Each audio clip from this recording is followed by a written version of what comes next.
예, CBS 라디오 박정현 판승부 함께하고 계십니다. 공수처와 경찰이 대통령 2차 체포 시도 일정을 두고 막바지 조율에 들어간 상황이죠. 영장 집행 시기, 정치권은 물론 탄핵 찬반 측 모두 촉각을 곤두세우고 있는데요. 오늘 주요 현안들 오늘 특별한 두 분을 모시고 명품 토론을 진행하도록 하겠습니다. 먼저 더불어민주당 김성회 대변인 어서 오십시오. 네, 안녕하세요. 예, 그리고 개혁신당의 천하람 원내대표님 어서 오십시오. 네, 개혁신당 천하람입니다. 예, 두 분도 인사 나눠주시고. 네, 안녕하세요. 아이고, 안녕하십니까. 예, 자, 청취율 조사 기간을 맞아서 저희가 이 혼란한 전국에 힘드실 우리 청취자 여러분들, 국민 여러분께 힘내시기를 바라는 마음을 담아서 저희가 치킨 이벤트를 준비했는데 천하람 원내대표께서 멘트를 준비하셨다고요? 예, 저도 뭐 사실 치킨보다도 햄버거 이벤트가 좀 더 잘 어울리긴 합니다만은 예. 치킨도 소중하니까요. 예, 네, 시작하겠습니다. 시작하겠습니다. 한판 승부 유튜브 인증샷 또는 라디오 청취 인증샷을 캡처해서 예. 샵 1212 단문 50원, 장문 100원의 유료 문자를 보내주시면 예. 제작진이 40분을 선정해 치킨 기프티콘을 보내드립니다. 야, 40명. 네, 40분 어마어마하죠? 예. 많은 참여 부탁드립니다. 예, 우리 제작국장님이 크게 쑤신 것 같아요. 지금 약간 보내려고 지금 사전 작업하고 있어요.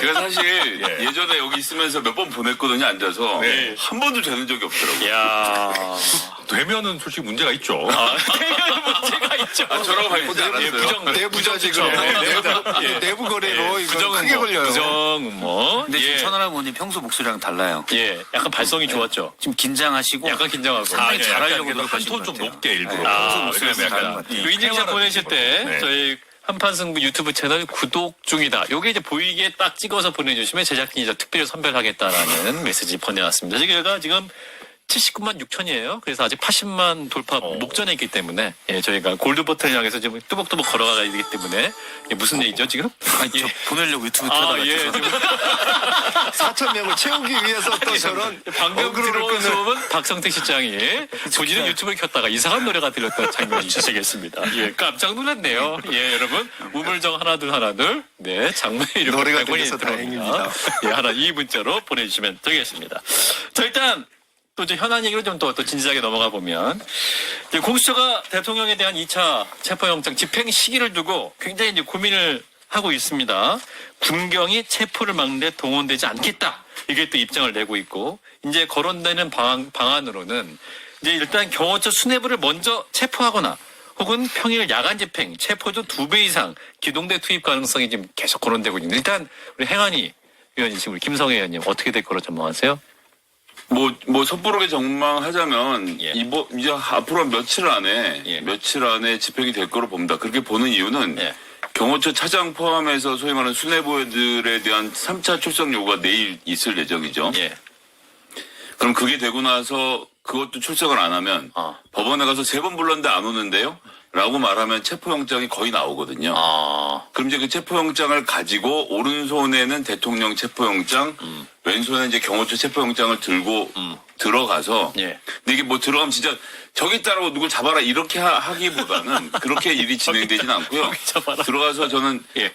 대화를 통한 협상이 이루어질 거라고 봅니다. 대화. 자, 이미 체포영장이 나왔습니다. 아. 이 체포영장을 집행하는 것을 특히나 경호처의 수뇌부에 대한 체포영장이 나왔는데 이거에 대한 집행을 방해하면 여러분들이 전부 다 공무집행 방해가 되는데 예. 어떻게 공무원 인생 여기서 망치시겠어요? 라는 질문을 던졌을 때는 아하. 이제 영장을 보면 사람들이 적절하게 협의해서 경호처의 소위 말하는 요인들이 연행이 되면 예. 나머지 사람들은 사실 거길 지킬 이유가 없어요. 사라지는 거죠. 그렇게 해서 저는 크게 충돌하지 않고 혹은 뭐 일부 충돌이 있다고 하더라도 수일 안에 집행이 될 거라고 좀 수뇌부를 예측하겠습니다. 제압을 하면 금방 파쇄될 것이다. 법원 영장을 내주니까요. 뭐 대통령은 지금 대통령의 관점에서 저 영장이 다 사실이 아니야라고 부정을 유튜브를 보면서 하겠지만 거기 있는 공무원들은 유튜브에 그렇게 빠져 있지 않거든요. 그렇군요. 자, 천하람 원내대표. 네, 저도 그랬으면 좋겠습니다. 그랬으면 좋겠습니다라면 일말의 다른 불상사에 대한 우려. 그러니까 지금 이제 얘기를 들어보니까 예. 그러니까 공수처의 일선 직원들 뭐 그런 보도들도 많이 나왔는데 그런 분들은 사실 걱정 많이 하죠.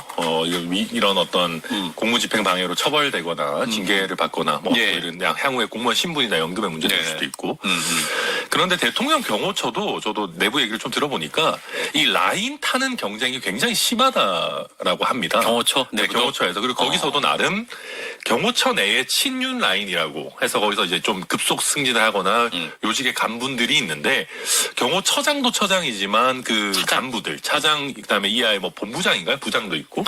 그런 사람들 중에 한 3-4명 정도가 굉장히 강경하게 목숨을 걸고라도 막아야 된다라고 하고 있는 분위기랍니다. 그래서 뭐 저도 100% 정확하지는 않겠지만 제가 듣기로는 그러니까 그러다 보니까 어쨌든 지난번에 비해서 물리적인 어떤 저항, 뭐 예를 들면 그런 이런 장애물이라든지 이런 것들까지 추가된 상황이기 때문에 저는 이게 아주 잘 준비되지 않으면 생각보다 복잡한 상황이 될 수 있지 않을까 걱정이 됩니다. 경호처 관련해서 두 가지만 얘기 좀 더 하고 싶은데 첫 번째는 경호처가 전부 다 대통령을 경호하는 사람들만 구성되어 있는 게 아닙니다. 그건 정말 이제 소수가 대통령 말 그대로 몸으로 경호하는 사람들이 있는가 하면 거기 뭐 영수증 계산한 사람, 회계 처리한 사람 등등 되게 많을 거 아닙니까? 이 직원들이 전부 다 여직원까지 지금 다 관제적으로 동원되고 있다는 얘기가 있거든요. 이제 그래요? 교대로 동원되고 있는데 이 사람들 같은 경우는 경호처를 운영하는 사람들이지 현직 대통령을 지키는 게 임무가 아닌 거예요. 어떤 면에서. 그렇죠. 그렇기 때문에 이분들 같은 경우는 좀 마음이 더 흔들리는 측면이 하나 있다는 거고 두 번째는 경호처는 존재 이유가 대통령을 지키는 일이잖아요. 대통령을 지킨다, 상명하복 이 두 가지가 철칙인 건데 이 원칙을 깨본 적이 없기 때문에 오라면 오는 중인데 오라고 말하는 주체인 상명하복에 지금 현재 정점이 되는 차장 포함 이 수뇌부가 사라지면 나머지 사람들은 굳이 그런 말을 듣지 않아도 되는 상황이 만들어지는 거고 그럼 의외로 문제가 풀려나갈 소지가 있다. 제가 보기엔 수사기관이 지금 그런 부분들의 약한 고리를 치고 들어가고 있다. 이렇게 보고 있습니다. 김웅 의원님도 어떻게 판단하시는지. 일단은 이제 매우 복잡한 상황인데 일단 공수처가 처음에 1차 집행하러 들어갔었을 때 저는 그거 보고 제일 좀 실수를 금치 못했던 것 중에 하나 뭐냐면 일단 인원이 애매해요. 지난번에 말씀드렸듯이 120명 갔죠? 가려면 2명 아니면 3명이 가는 것이고 많이 갈 거면은 한 1000명 데려가야 되는 겁니다. 그래야 둘 중에 하나 해결이 되는 거고요. 또 두 번째 뭐냐면 이런 거 보통 하러 갈 때 대부분 보면은 여성 경찰이라 그래야 되나 여성 수사처 직원들이 가야 돼요. 같이 가는 겁니다. 왜냐면은 입구까지 들어가서 복도에 됐는데 복도에 가서 여성분들이 들어 누워 있어요. 그럼 누가 그거 끌어낼 거예요? 그러니까 이걸 만약에 체포나 이런 것들을 해본 경험이 있었으면은 기본적으로 몇 가지 준비는 하고 들어가는 게 있거든요. 그러니까 숫자로 끌고 가겠다라 그러면 확실히 더 많이 준비를 하든지 그게 아니면은 최소한 여성분들도 몇 분은 데리고 가야 돼요. 그 들어 누워 있으면 그걸 남자가 어떻게 그걸 끌어냅니까? 못 끌어내요. 근데 그런 것도 준비가 안 됐고 그래서 너무 경험이 없는 상태고 그러다 보니까 경찰에다가 위탁이라는 초유의 사태가 일어나는데 결과적으로 이거를 누가 지금 계획을 하고 기획을 할 수 있느냐라고 생각하면 경찰은 기본적으로 어느 정도 그런 노하우가 있지만은 공수처가 자기들이 일종의 기획을 하고 있으니 거기다 대놓고 뭐 감나라 배나라 하기도 어려운 상황이고 아까 지금 우리 김성애 의원님이 이야기하신 것처럼 체포영장 2개를 들고 가겠다라고 하는데 경호처 수뇌부에 있는 사람들이 그 앞에 있겠습니까? 한참 뒤에 있어요. 저 뒤에 있는 사람 한 3개, 4개 그 막을 뚫고 들어가야지 그 체포영장도 집행할 수 있는 거라서 사실은 이 상황은 이제 쉽지는 않습니다. 그런데 공수처가 만약에 하고 싶으면 한 가지 팁을 드리고 싶은 건 뭐냐면 잘 들어주세요. 많이 데리고 가서 하려고 하는 것보다 이런 거는 기세 싸움이에요. 그러니까 예전에도 말씀드렸듯이 소수의 인원이 들어가서 버티고 있는 겁니다. 시간이 어느 정도. 지난번처럼 불과 뭐 몇 시간 만에 이렇게 나오는 게 아니고 계속 버티고 있어야 돼요. 일단 계속 버티고 있잖아요. 그러면은 계속 이 부분에 대해서 뉴스가 계속 타기 시작하면서 압박이 심해지는 것이고 그 뒤에는 그 정도 몇 명이 한 서너 명이 가서 계속 버티다가 한 12시간 넘도록 이렇게 버티다가 나오잖아요. 그럼 그 뒤로는 명분이 생기는 겁니다. 다수의 숫자를 데리고 갈 수 있는.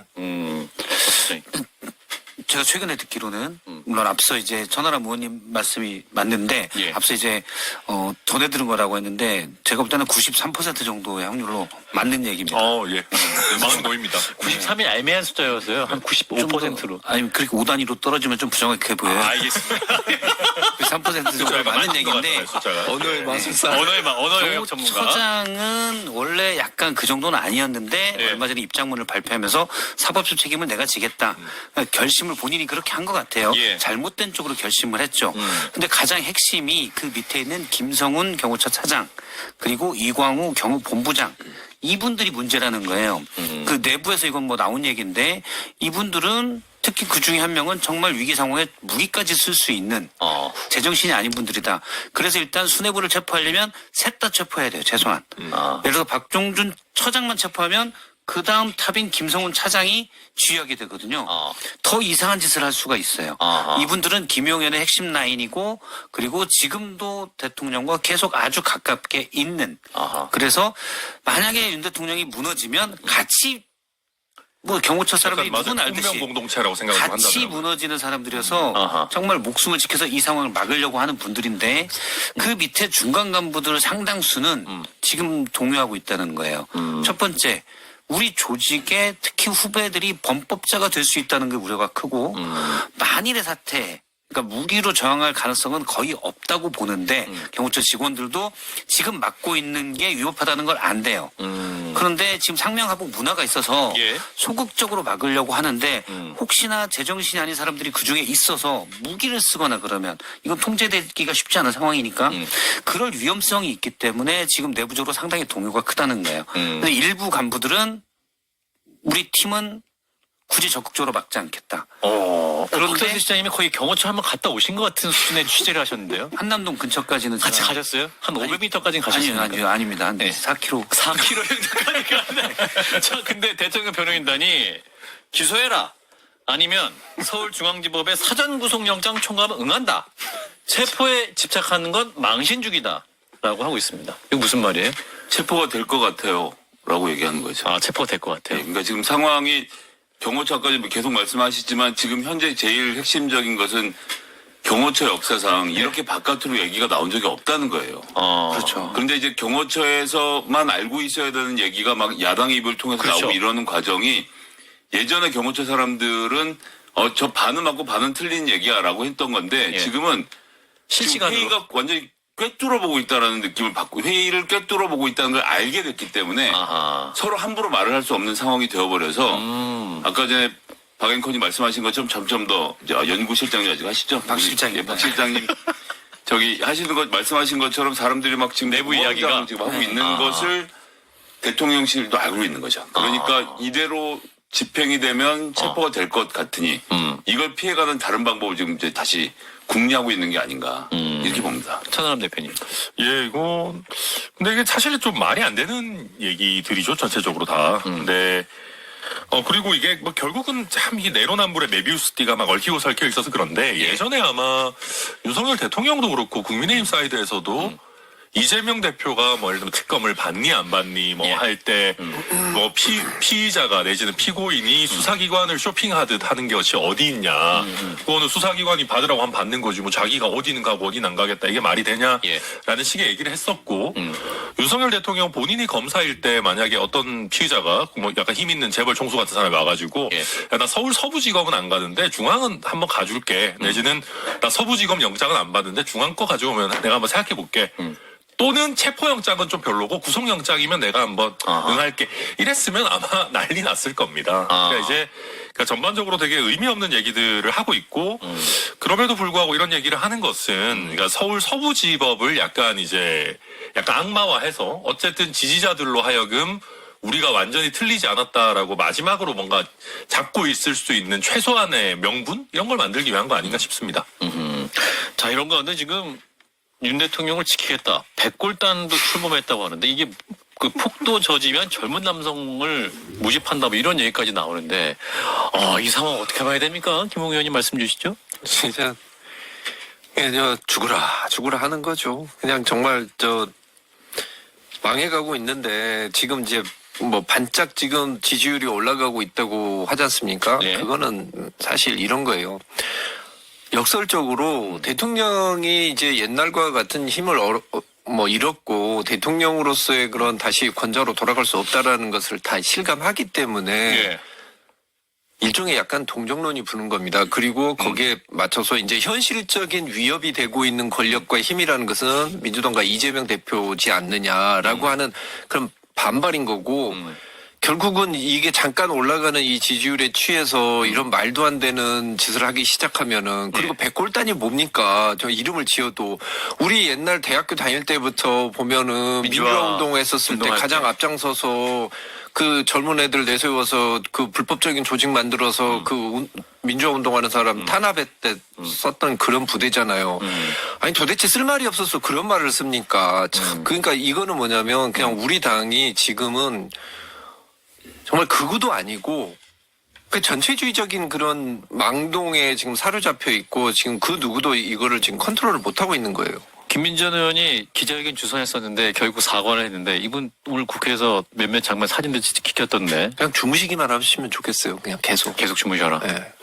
저는 이게 최악의 시작이라고 봅니다. 최악의 시작이다. 윤석열이라는 정치인이 국민의힘, 제가 좀 국민의힘을 폄훼하자는 게 아니라 예. 이런 류의 정치인의 시작에 불과하고 이는 최악의 시작일 거라고 보여주는 것이 김민전 의원의 오늘 같은 행동인 건데 이번 맹윤 예, 아니, 그게 아니라는 얘기입니다. 제 얘기는 그게 아니다. 지금 이 사람들이 바라보는 게 윤이 아닌 거예요. 윤석열이라는 정치인 이제 곧 내란 범죄로 인해서 기소가 돼서 처벌받고 역사의 기억길로 사라질 것이고 이에 대한 상징성은 남아있겠죠. 근데 지금 윤의 이런 행동 포함해서 헌법이 다 뭐냐? 우리끼리 지켜야지. 아니 경찰이 들어와서 뭘 해? 그럼 우리끼리 뭉쳐갖고 몽둥이로 때려잡자.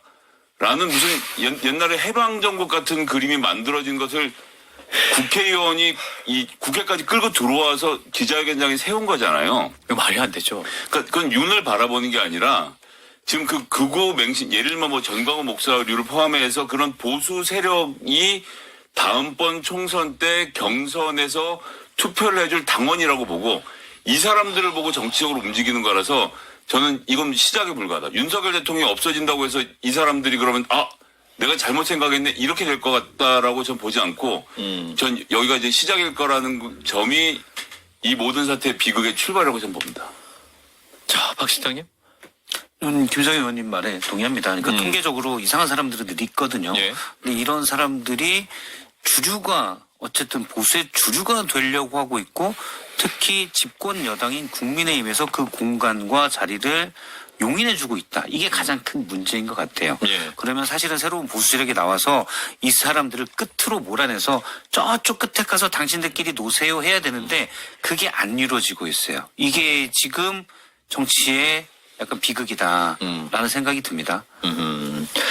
자, 이제 도피설이 제기된 대통령으로 추정되는 분이 어제 찍혔습니다. 예, 보도를 보면 이제 대통령 확실한 것 같은데 일각에서 이제 노출될 걸 알고 나온 거 아니냐. 그냥 산책이었다. 뭐 자주 원래 최근까지 산책했던 것이다. 뭐 이렇게 얘기가 나오고 있는데 천하람 대표님 그 사진은 어떻게 네, 보세요? 뭐 제가 할 말은 아니지만 자주 산책했다고 하시기에는 몸매가 예. 뭐 말해놓고도 제가 할 말은 아닌 것 같습니다. 일단은 두 가지겠죠. 첫째로는 민주당의 가짜 뉴스다. 그러니까 민주당이 지금 가짜 뉴스의 생산 기시다라는 거를 지지자들에게 보여주겠다라는 게 첫 번째일 것이고, 두 번째는 저는 아까 우리 앞서서도 얘기했지만 경호처 직원들이 실제로 흔들리고 있습니다.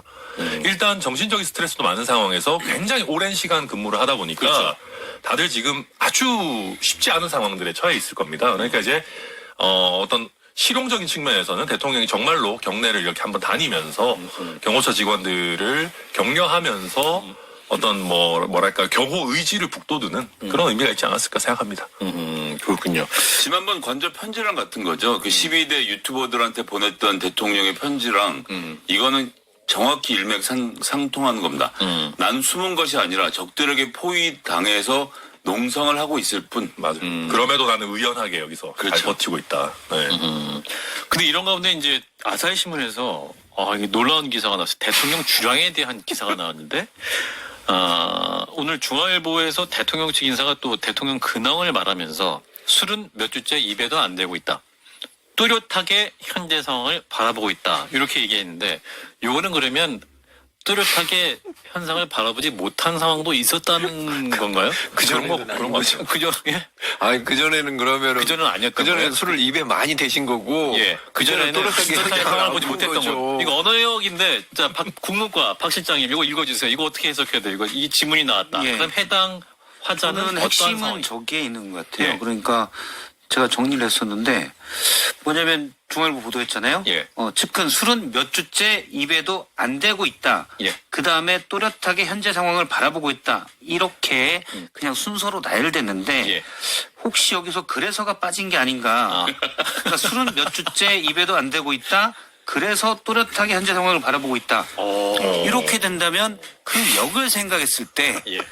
아사히의 보도에 따르면 오랫동안 술을 가까이셨잖아요. 예. 그 전 장관이랑 그때도 먹었는데. 이 역으로 해서 거기에 그래서를 대입하면 이건 아주 위험한 행동이 되고 실제로 지금의 모든 상황이 이해되는. 근데 이 보도가 처음이었나요? 아니에요. 22년에 또 후보 시절 술을 끊겠다고 했다라고 하다가 기자들이랑 또 술을 먹는 장면이 나왔던 적도 맞아요. 있고 예. 24년 8월 동아일보 기사에 보면 작년 8월부터 이제 윤석열이 술을 멀리한다는 이야기가 있었다라고 예. 하고 이번에 또 그러니까 계속 주기적으로 이 사람 이상한 거 아니냐 그러면 그때마다 지금 안 드시고 계시다는 얘기가 나오는데 제가 뭐 여기서 뭐 술 얘기를 길게 할 건 아니긴 하지만 궁금해하실 것 같아요. 소위 말하는 이 꽉 채운 폭탄주가 뭔지를 아니 20잔 먹었다 또 야사이가 얘기했기 예. 때문에 예. 그 술의 제 레시피를 좀 알려드려도 될까요? 예. 궁금해하시는 분이 일단 뭐 예 한번 얘기해 주세요. CBS에서 할 만한 얘기. 아니 이게 중요한 게 그래요? 들어보시면 중요해집니다. 예. 그 기자 중에서 대통령실을 자주 출입해서 행정관들과 자주 자리를 가지던 분이 예. 소위 말하는 용산주라는 것을 배워와서 대통령이 예. 제조한다는 그러니까 대통령이 제조한다는 증거는 없습니다. 용산주 대통령실이 이렇게 먹는다라고 하는 건데 예. 맥주 한 글라스가 있잖아요. 예. 그럼 보통 거기에다 이제 소주 한 잔 타고 나머지 맥주를 채우는데 그게 아니라 예. 한 잔을 정량으로 해서 사이다를 넣고 한 잔을 정량으로 해서 맥주를 넣고 예. 나머지를 소주로 꽉 채운 다음에 이걸 한 번에 쭉 들이켜서 첫 잔을 시작하는 것으로 시작하는 문화가 있는데 그렇게 20잔이 잘하면 큰일 납니다 진짜. 그렇군요. 네, 하필이면 보도한 신문사 이름도 아사히 신문이고요. 근데 이제 이건 광고 아닙니까? 저희는 아니요, 무슨 예, 우선 일단 지금 이거는 진짜 이 몇 주인지가 정말 궁금해요. 몇 주가 안 그러니까 사실 비상계엄 이후로도 지금 예. 굉장히 여러 주가 지났습니다. 그럼 이 몇 주라고 할 때가 과연 비상계엄 이전인가 이후인가? 이후죠. 전 당연히 이후일 네. 거라고 생각을 하고요. 예. 그리고 아까 김성현 의원도 잘 말씀해 주셨지만 대통령이 술 이제 줄이기로 했다, 안 먹기로 했다 이런 게 약간 요즘 되게 열심히 소신 잘 발휘하시는 분이라 좀 죄송하지만 예. 안철수 변했다류의 이제 언론 보도들이거든요. 그러니까 계속해서 어떻게 보면 조금이라도 호재가 있으면 계속해서 변했다라고 하지만 예. 사실 뭐가 변했는지 알 수 없는 이제 그런 보도들인 것 같아요. 제가 봤을 때. 예. 저는 김웅현님? 솔직히 말해서 이 말 안 믿어요. 그냥 아마 입에 안 댔으면 빨대로 드셨을 거예요. 그러네 입에 안 돼. 술을 안 드셨다? 글쎄요, 저는 만약에 제가 베팅을 하라고 걸으라고 하면은 이 말 거짓말로 저는 걸 겁니다. 술을 안 드실 리 없어요. 예, 정말로 이 참담한 마음으로 김웅 의원님 이렇게 말씀해 주시고 계시는 것이고, 이제 체포영장 집행이 지지부진한 상황에서 이제 여야 의원들이 이제 공수처 경찰에 항의 반문하고 있는데 그 과정에서 이철규 의원 경찰 출신인데 이분이 공수본에 가가지고 훗날 생각해라 협박성 발언을 했다고 하죠. 훗날 이거 어떻게 들으셨는지 누구부터 말씀? 예, 이거는 제가 알고 유일식. 있기로는 예. 이철규 의원께서 그 국민의힘 당내에 후배 정치인들에게도 종종 해오던 류의 발언으로 제가 알고 있습니다. 후배 정치인도 훗날 생각하라고 말했어요? 네, 저는 그러니까 뭐 이게 정확한 워딩인지는 모르겠지만 이제 이를테면 뭐 천하라면 정치 오래 해야 되지 않아? 뭐 이런 그렇죠. 식의 맥락? 훗날을 생각 길게 봐, 뭐 훗날 재선 안 할 생각해. 거야? 뭐 이런 약간 느낌? 이런 식의 이런 뭐늘 하시던 얘기를 저는 하셨다고 생각하고요. 예.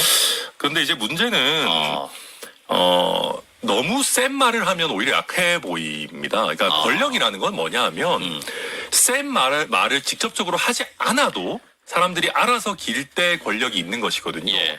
이런 말을 이철규 의원이 실제 입에 담아야 한다는 현실이 아하. 어쩌면 경찰이 그렇게 경찰 인사 등에 있어서 예. 굉장히 힘이 센 걸로 여겨졌던 이철규 의원이 권력을 이미 모두 다 상실했구나라는 걸 보여주는 상징적 장면 아닌가 싶습니다. 이거 제가 까드릴게요. 이철규 의원이 허은하 의원한테 가서 당신의 비례 장래 안전을 보장해 줄 수 없다라고 이야기했어요. 그리고 저희가 그 이야기 듣고 의원총회 가서 어떻게 같은 당 의원이 같은 당 의원한테 그런 소리 할 수 있느냐고 이야기를 했었고 그 뒤로 아무튼 이철규 의원이 저를 못 잡아 안달이더라고요. 그리고 예. 저도 하나 더 말씀드리면 예, 지금 진술이 증거가 나오고 있습니다. 예. 그 전부터도 이철규 의원은 김웅 의원님 못 잡아 먹어서 안달이었던 걸로 저는 알고 있습니다. 예. 예. 예, 지금 웃을 일이 아닌데 정말 슬픈 얘기입니다, 사실은. 자, 김성애 의원님. 지금 이철규 의원이 훗날 생각하라. 행안위 의원이시잖아요. 그러니까 있을 수 없는 발언이죠. 그리고 이 발언이 나왔다는 건 거꾸로 국수본이 본인들도 열받았다는 얘기를 해주는 거고요. 저도 국가수사본부장 이 비공개 자리에서 보기도 했었는데 말투가 굉장히 공격적이거든요. 아니 제가 그렇게 한다고 어떻게 생각을 마음대로 하십니까? 이런 류의 대사를 보통 이 행정부하고 국회의원이 부딪히면 서로 가급적 절제를 하려고 노력하는데 그렇죠. 이분은 굉장히 말투가 좀 그렇게 좀 거칠게 하는 분이신데 예. 그런 것들이 이제 그대로 드러난 자리라고 보고요. 예. 이 발언이 드러났다는 자체가 국수본은 지금 자기들 의지대로 가겠다라는 걸 좀 보여주는 게 아닌가 이렇게 좀 보고 있습니다. 근데 이상식 의원도 메신저 발언이 이제 민주당 내에서 논란인데 이 부분은 어떻게 되십니까? 그러니까 이것도 마찬가지로 예. 저도 마찬가지로 행안위원으로서 5만 종류의 집회가 있으면 차선을 어떻게부터 시작해서 얘기를 들으면 제가 메신저 역할을 해서 경찰이랑 교섭을 하거든요. 원래 행정안전위원회 위원들이 경찰과 교섭해서 정치적 문제를 해결하는 자리입니다. 근데 그거를 수사 명령으로 받아들이는 건 좀 지나치다 이렇게 보고 있습니다. 네, CBS 라디오 박지용의 한판 승부 함께하고 계십니다. 이거 LG 맞죠? LG네. 거봐, LG잖아. 당신의 반가운 목소리가 좋아서 우리는 더 노력합니다. 아마도 우리의 모든 것은 당신의 이 한마디를 위한 것일지도 모릅니다. 역시 LG네. 당신과 같이 갑니다. 미래 같이 LG. Hello, this is Daniel Henney. 모든 곳이 연결된 미래적 워크스페이스가 옵니다. 스케일, 인프라, 비전까지 현대 엔지니어링이 완성하는 하이엔드 워크 에디션. 신광교 클라우드 시티. 1668-0668. 현대 엔지니어링. 농협 고객님, 1월 28일과 29일 설 연휴 이틀간 디지털 금융 시스템 개편으로 인터넷 뱅킹, 모바일 뱅킹 서비스가 잠시 중단됩니다. 체크카드, 신용카드, ATM은 이용 가능합니다. 1월 30일 더 나은 서비스로 찾아뵙겠습니다. NH농협은행. 부장님, 실장님. 부장님. 이사님.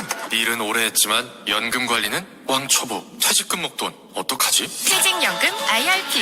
믿을 곳은 미래에셋증권. 퇴직금 키우기, 절세, ETF 실시간 매매, 로보 어드바이저까지 수익률이 중요한 연금 미래에셋증권. 원금 손실 유의 및 투자 전 설명 청취. 예, CBS 라디오 박정희 한판 승부 함께하고 계십니다. 김성회 의원, 천하람 원내대표 두 분과 함께하고 있고요. 저희 청취 인증샷 이벤트 우물정 하나둘 단문 50원, 장문 100원에 유료 문자 인증샷 보내주시면 저희 이벤트 진행하고 있습니다. 2부에서도 뵙겠습니다.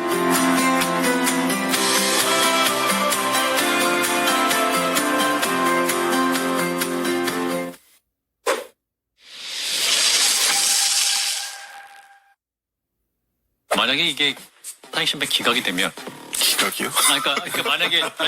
만약에 차후 대통령들이 얼마든지 비상계엄을 할 수 있다는 그런 근거가 되는 거 아니에요? 맞습니다. 그러니까 만약에 기각이 된다. 이것도 상상하기 쉽진 않은데 그랬을 때 절차적으로 요건을 갖추지 않고 또는 실체적인 요건을 갖추지 않고 마치 길을 열어주는 거죠. 지금 국가 비상사태야 해가지고 비상계엄을 하는 길을 열어주게 되는 지침이 될 가능성이 있거든요. 예. 헌법재판소가 그것까지도 염두에 두고 심리를 하고 판단을 할 것 같습니다. 하나 확실한 거는 예. 비상계엄의 실체적인 요건하고 절차적인 요건들은 거의 갖춰진 게 없습니다. 다시 얘기하면은 이거는 완벽하게 제가 보기에는 정치 지도자가 보여줄 수 있는 가장 무책임한 모습들을 보이고 있는데 도대체 이게 본인과 국가와 그리고 그 추운 날 본인의 자신에 대해서 마지막이라도 기대를 갖고 응원을 해줬던 그 국민들, 그 어르신들이잖아요. 어르신들한테 60대 예. 이상이신 것 같은데. 과연 할 수 있는 짓인가? 이런 편지를 가지고 유튜브를 통해서 잘 보고 있으니 더 열심히 싸워달라라고. 그러면 이분들은 뭡니까? 나를 위해서 방패가 되어달라. 지금 이런 거잖아요. 국민을 보호해야 되는 첫 번째 의무를 가진 사람이 대통령일 텐데 예. 어떻게 대통령이 그 나이 드신 어른들한테 나를 지켜달라라고 이야기를 하면서 저렇게 땡깡을 피고 있는 건지 참으로 황당하고 그냥 아유 이게 가짜 뉴스였으면 좋겠는데 딱 보고 아 이분은 그럴 수 있는 분이다 싶더라고요. 지금 국민의힘은 앞으로 어떻게 표를 달라고 그러죠? 아니 윤석열 지키는 정당 플러스 음모론자들과 함께하는 정당입니다. 이러면은 당명을 차라리 부정선거당으로 바꾸든지 이게 좀비화가 된 정당이 돼버렸어요. 좀비화. 영원히 날아가 버리기로 해요. 그래서 하는 행동이 질서가 없고 이런 표현은 좀 과격할지 모르지만 윤석열이라는 썩은 새끼를 잡고 인수봉으로 오르겠다는 건데 그 인수봉이 대권 고지 아닙니까? 그게 되겠습니까? 총선 포기한 총선이 아니라 대선 포기한 거죠. 그러니까 윤석열 대통령이 두 선거를 망친 거 아닙니까? 총선과 대선. 도둑이야 이 음악이 왜 만들어졌겠어 굳이 말해야 알겠어 청취율 조사 기간 제발 나로 말하자 제발 제발 이제 돌아오자 제발 을사년에도 을사년에도 어떤가요 CBS 표준의 FMBC 5분엔 어떤가요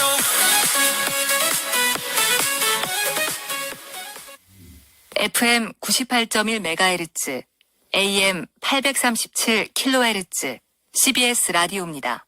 HLKY. 감사의 마음 전하는 소리 CBS.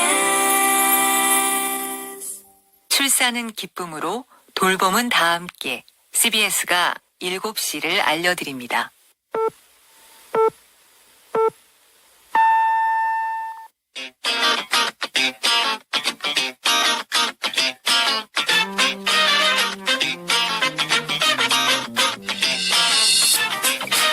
예, CBS 라디오 박정현 판승부 2부분을 열었습니다. 네, 청취율조사 이벤트 기간 저희가 청취 인증샷 유튜브 구독 중 함께 사진 찍어주시면 치킨 이벤트 40명을 추첨하고 있다 말씀드렸고 다음 주에도 아마 진행할 것 같은데 우물정 하나둘 장문 50원 장문 100원의 유료 문자 메시지 로 지금 많이 보내주고 계셔서 제작진이 놀라고 있습니다.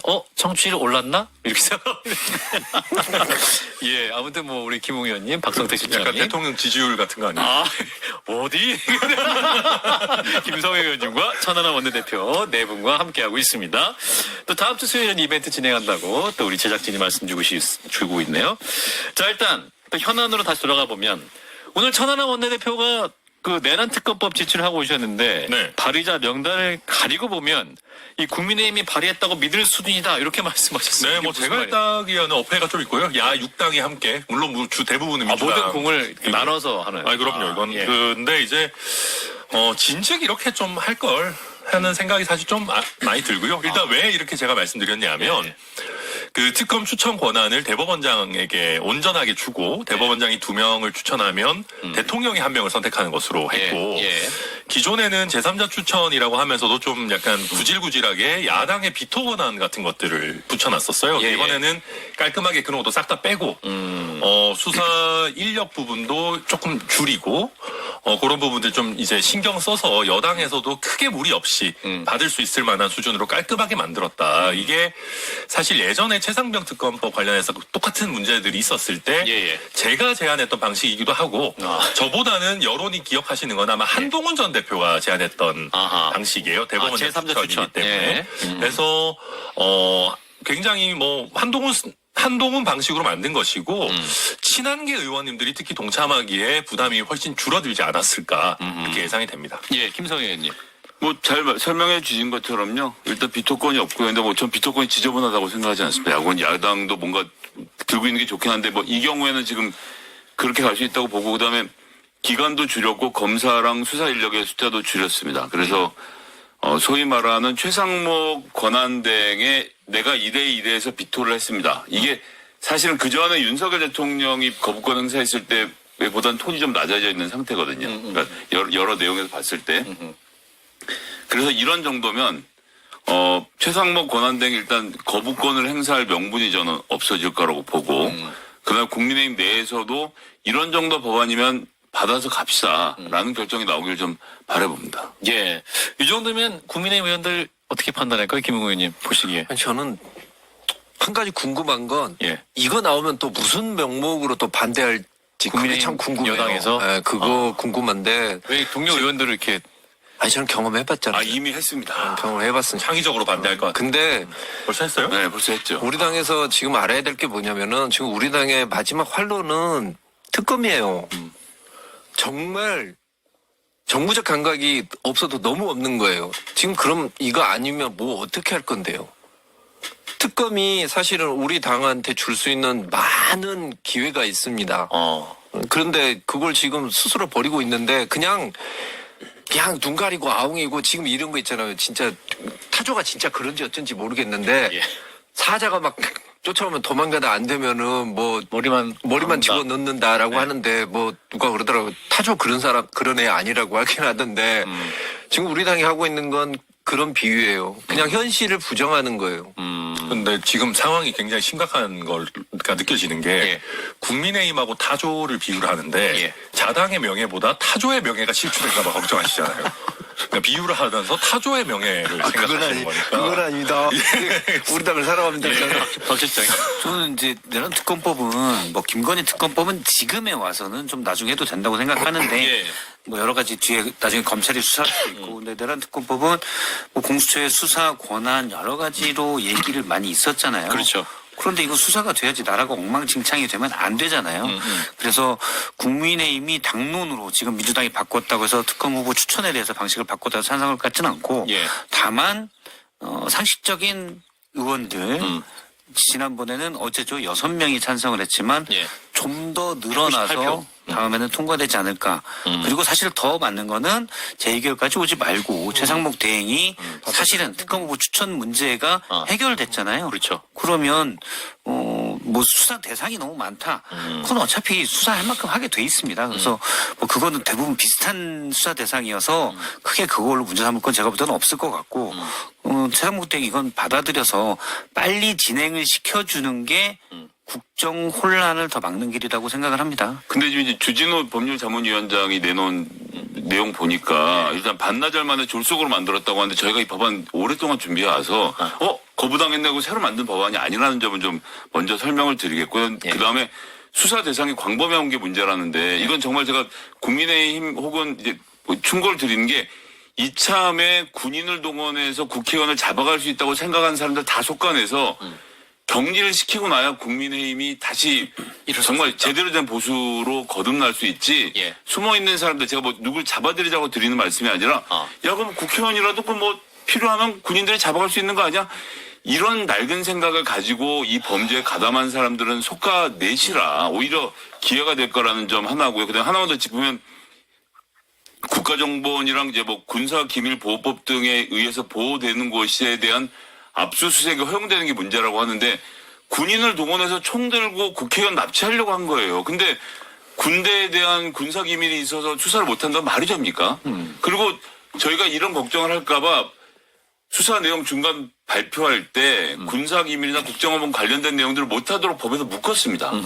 근데 이렇게 걱정을 하시면 그래서 너무 반대를 위한 반대가 아닌가. 그리고 그 예전에 가장 특검의 수사 범위를 넓혀가지고 소위 말하는 보수 진영 인사들을 가장 폭넓게 잡아들인 분을 자당의 대통령도 만들어주시고 지금도 끝까지 결사옹위하고 계시는 분들이 무슨 수사 범위 넓다고 난리를 치시는 건지 저는 수사 이해를 범위 못하겠어요. 넓으면 더 좋지. 그걸 어떻게 다 수사해요? 그 짧은 시간에. 그 다 수사 못해요. 그러니까 그런 거 가지고 할 게 아니고 아니 우리 당은 지금 죽느냐 사느냐 지금 이 판인데 여기에서 뭐 이런 걸 가지고 따지고 있으면 국민들이 그걸 뭐 납득을 하고 받아들이겠습니까? 그리고 그러면 야 그래 공수처도 안 된다라고 하지 검찰도 안 된다고 하지 경찰도 뭐 껄쩍지근하다고 하지. 그 뭐 어쩌자는 거냐? 그냥 기소만 하라는 거냐? 아니면 영장만 채라는 거냐? 그 사람들이 그렇게 볼 수밖에 없는 거잖아요. 어찌 됐든 간에 이걸 먼저 나오면 저는 사실 야당이 특검을 안 하고 뒤로 미룰까봐 걱정이에요. 근데 해주겠다라고 하면은 아이고 고맙습니다 하고 받아야지. 이걸 지금 도대체 뭔 생각으로 저는 권성동 원내대표 근데 지금 재의결할 때 김상욱 의원한테 가서 탈당 권유했고 이거 농담하는 거 아니다. 네네. 진지하게 말씀했고 김혜지 의원한테 가서도 부결당론 떠야 된다 이렇게 말씀했다는 거 아니에요. 권성동 원내대표님 제가 진짜 진지하게 말씀드리는데요. 네. 윤석열 대통령부터 출당시키세요. 지금 김상욱 의원이 무슨 영향을 미친다고. 제가 봤을 때 권성동 원내대표부터 탈당해야 돼요. 농담 아니시죠? 농담 아니에요. 진지하게 그러니까 지금 말씀하십니까? 그 국민의힘 원내 지도부를 보면 뭐 저보다 우리 김웅 의원님이 더 비판 잘하시니까 뭐 제가 할 말은 많지는 않지만, 그러니까 이거 이번 특검법도 200명 넘습니다. 넘어요. 이거 무조건 넘습니다. 이거 투표하게 되면 왜냐하면 지난번에 2명 빠졌었는데 지금 벌써 언론에다가 제3자 방식이면 나도 좀 적극적으로 생각해 볼게요라고 나와서 실명으로 자기 그 쿠옷을 그러니까 자기 답변을 하시는 분들이 이미 나오고 있어요. 이거 못 막아요. 그럼 못 막을 바에는 그래 그러면 특검도 좀 시원하게 해서 차라리 공수처, 경찰, 검찰 막 난장판이고 그리고 국민의힘 말대로 그게 저는 검수완박이나 공수처의 무능에 기인한 바 있다고 생각하는데 그러면 우리도 내란 특검 시원하게 받겠다.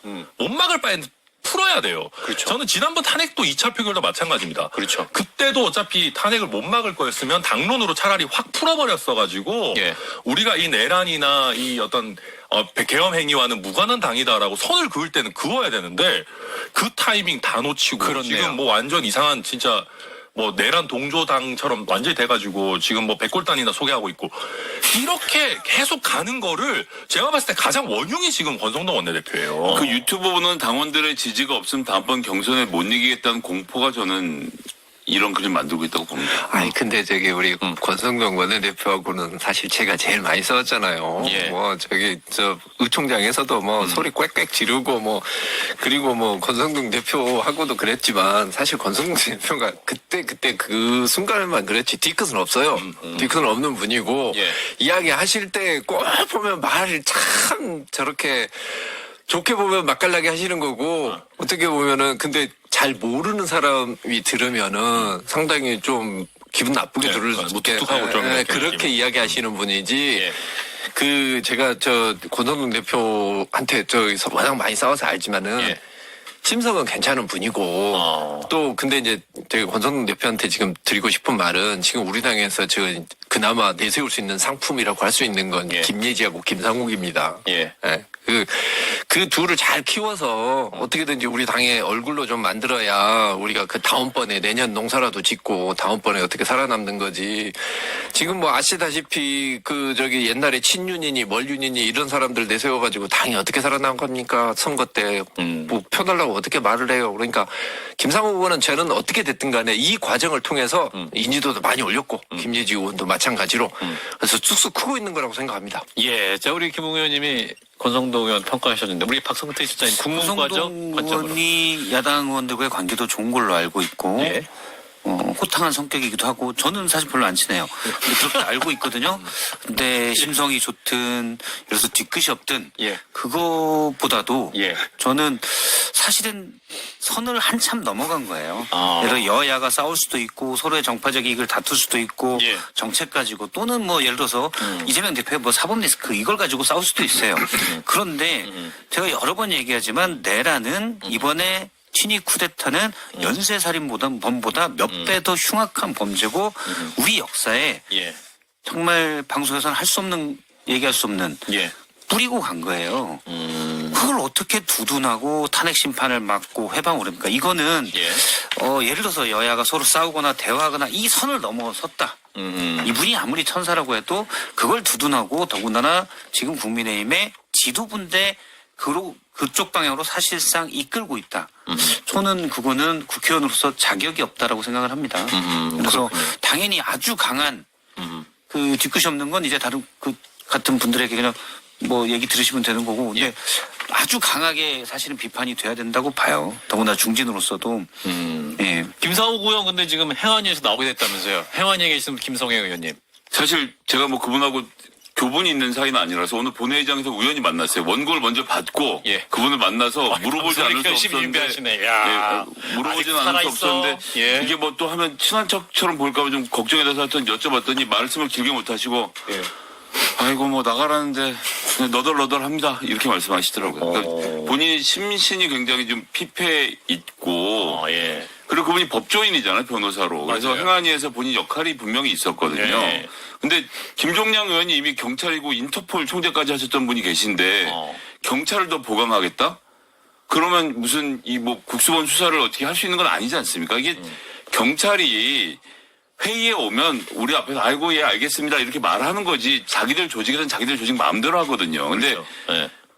행안위원회 경찰이 2명 있을 때가랑 1명 있을 때가 달라서 뭐가 될 거라고 생각하시는 건 국민이 너무 지금 경찰을 쉽게 보는 게 아닌가. 그리고 제가 이런 말씀까지 드리긴 좀 그런데 우종수 국수본부장이라는 사람이 윤석열 대통령이 임명한 사람이에요. 근데 그 사람이 이 무슨 뭐 제가 그분의 수사 의지를 의심하는 건 아닌데 여당에서 임명한 인사가 지금 하고 있는 수사에 무슨 경찰을 더 붙여서 뭘 하겠다라는 생각을 하는 자체가 지금 이게 할 일입니까? 정당을 어떻게 쇄신할 건지에 대해서 좀 더 관심을 가지셔야 되지 않을까. 그리고 천하람 대표. 이렇게 이제 뭐 탈당해라라고 찾아가서 난 장난하는 거 아니야 뭐 이런 것도 참 치졸하지만 농담 아니야. 네, 농담 아니야 뭐 행안위에서 사모임에서 지금 농해 수위로 아마 가게 김상우 의원을 좋은데 갔네. 아, 물론 그게 울산에 받아. 근데 이제 그래서 이제 사람들이 다 야 울산에는 바다 있으니까 괜찮은 거 아니야 이런 얘기를 하시는데 근데 문제는 울산 남구 갑이 이제 김상우 의원 지역구인데 울산 남구 갑은 옥동을 위주로 한 그러니까 울산의 강남 같은데요. 그러니까 굉장히 시가지인 곳이어서 사실은 바다 쪽 이슈와 거의 거리가 멀다. 예, 거리가 매우 먼 지역이에요. 제가 알고 있기로는. 그래서 아마도 그런 면에서 더더욱 이게 약간 징계성 내지는 이렇게 뭐 괴롭히기 용으로 지금 고립시키는 상황. 저는 거기에 반대. 아니 저기 김성애 의원님 솔직히 톡 까놓고 행안위 지망했어요? 저는 행안위 일지망이었어요. 진짜요? 예. 그럼 해소하는 게 좋은 거다? 대부분 저희 의원들이 변화가 없어요. 그렇죠.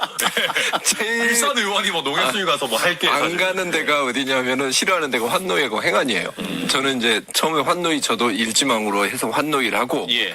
환노이 일지망 하니까 막 너무 좋아하면서 보내주더라고요. 그리고 나서 그 뒤에 이제 제가 다른 데를 가겠다라고 그 정무위하고 법사위를 가고 싶다라고 이야기를 했더니 그때 이제 극소수 사건이 터졌을 때입니다. 제가 저는 반대합니다. 그랬더니 예 반대하는 것으로 치고 끝내겠습니다라고 했던 그 사건이죠. 그래서 이제 욕 한마디 했고 화가 나다 보면 사람이 욕을 할 수도 있는 거 아니에요. 근데 그랬다고 우리 권성동 대표께서 저를 상임위 보내기 5분 전에 송원석 의원 보내가지고 송원석 의원이 야 우만 미안한데 그랬더니 뭔데 그랬더니 야 너 행안위 가야겠다 하더라고요. 그 5분 전에 그렇게 해서 보낸 게 행안위입니다. 그래서 뒤끝 있네요. 그렇네.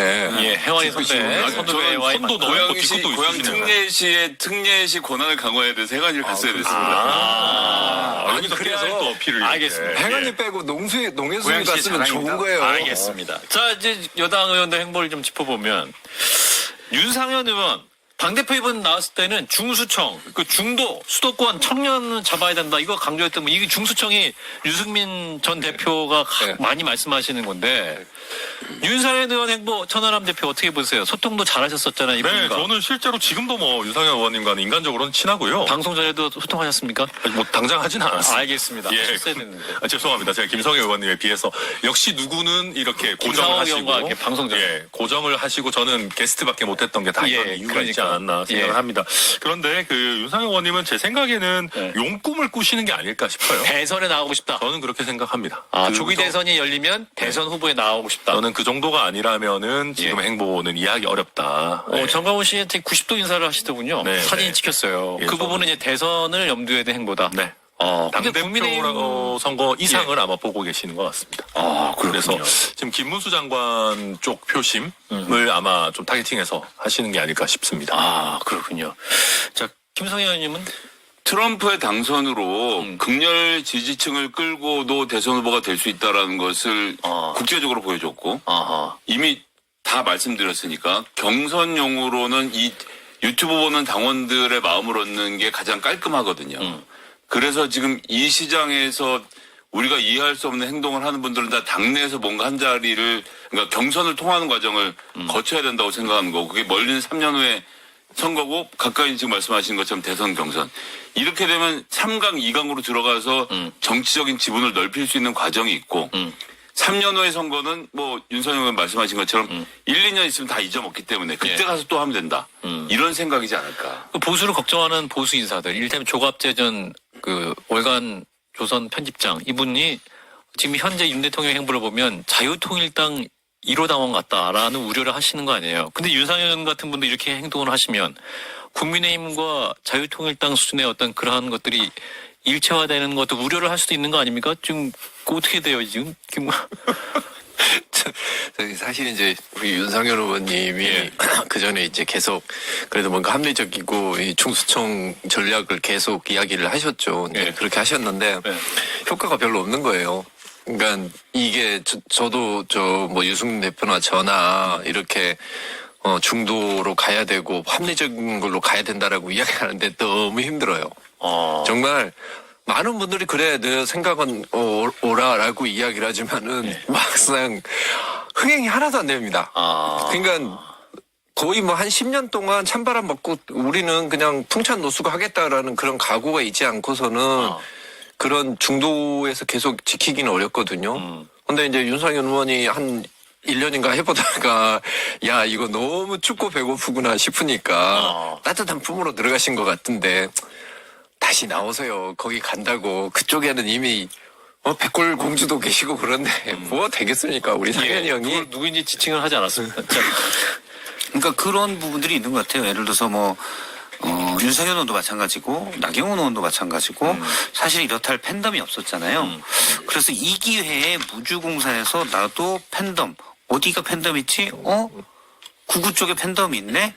저 사람들을 나의 팬으로 만들어야겠다. 그렇죠. 이 생각들을 해서 그걸 발판 삼아 대선에 경선에 나서 볼까? 경선 된다면 아마 태도 돌변이 될 거예요. 만약 나경원 의원이 경선에 나가서 대선 주자가 된다. 그러면 이제 중도층의 스탠스로 확 바뀔 거라고 봅니다. 그런데 사실은 상당히 비겁비든 비열이든 어쨌든 비자가 들어가는 거겠죠. 그래서 그거에 저희가 유권자들이 속으면 전 정말 안 된다고 보고. 유권자들 비토를 하겠죠. 아주 좋았습니다. 역시. 괜찮았어요. 역시 원내대표. 그 비는 알겠습니다. 그런데 어쨌든 그래서 그건 유권자들이 정말 잘 기억해야 된다고 생각하고요. 알겠습니다.